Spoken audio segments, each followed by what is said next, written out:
ঈদের সময় পরিবহন ভাড়া বৃদ্ধির সিন্ডিকেট বন্ধ করতে হবে।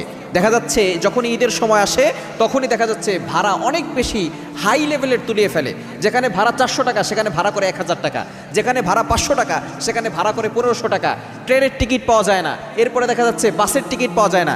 বিভিন্ন ধরনের সিন্ডিকেট তৈরি করে ফেলে, তারা ভাড়াটাকে বাড়িয়ে দেয়। এই যে রোজা রেখে এতটা কষ্ট করে যারা ঈদের সময় বাড়িতে যাবে তাদের এমনিতে কষ্ট হয়ে যায়, এরপরে তারা বিভিন্ন ধরনের কেনাকাটা করে।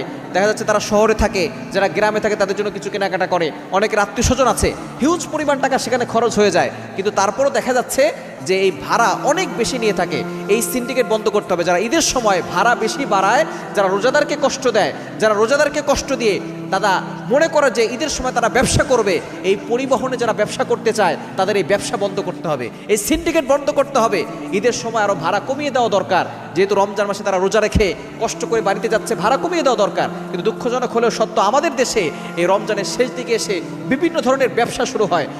কাপড়ের ব্যবসায়ীরা ব্যবসা শুরু করে, জুতার দোকান যারা আছে তারা ব্যবসা শুরু করে দেয়, কিন্তু পরিবহনের যারা আছে তারা ব্যবসা শুরু করে। কিন্তু ইবাদত করার ক্ষেত্রে আমরা অনেকেই কমিয়ে ফেলি, ইবাদত আমরা করতে চাই না। এই ব্যবসা বন্ধ করতে হবে। জনাব তারেক রহমান সাহেবকে আমরা বলতে চাই, এই সিন্ডিকেট বন্ধ করুন, যাতে করে যারা সিন্ডিকেট করতে চায়, যারা ভাড়া বৃদ্ধি করে অসহায় মানুষকে কষ্ট দিতে চায়, এই কষ্ট দেওয়া বন্ধ করতে হবে। আপনি যে ভাড়া বৃদ্ধি করে অসহায় মানুষকে কষ্ট দিচ্ছেন, রোজাদারকে কষ্ট দিচ্ছেন, আপনি কতটুকু ইবাদত করছেন? এই রোজাদারকে কষ্ট দিয়ে যে ভাড়া বৃদ্ধি করছেন, আল্লাহর কাজ করে অবশ্যই এই ব্যবসায়ীদেরকে জবাবদিহি করতে হবে।